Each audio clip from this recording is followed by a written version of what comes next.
Isang makulimlim na umaga po, bali ngayon ay parang day 4 or day 5 na natin ng pagre-renovate ng ating Pagsibol office. Ngayon po, nakalagay na po sila ng bakod. Ayan, nalagyan na po nila ng bakod kahapon. Bali yung grills na lang po doon sa may bandang bakod.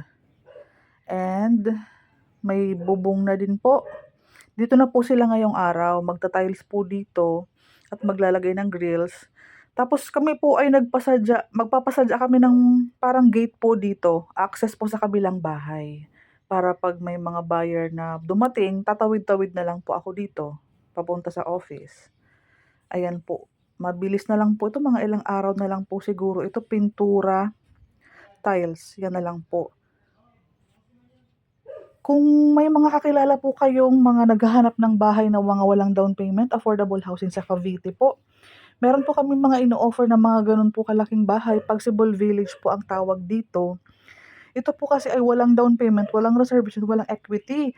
Kahit po nangungupahan po halimbawa yung anak mo or kayo po or may kakilala po kayong relative, katrabaho, pwede po silang mag-avail basta po regular na empleyado, active Pag-ibig member po.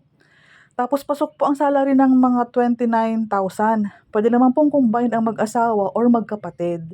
Basta pareho po regular na empleyado, makakapag-provide po ng mga requirements. Nakapag-ibig standard kasi tayo, kung ano ang kailangan ni Pag-ibig ng mga requirements. Yun lang naman po ang ating pinapasa.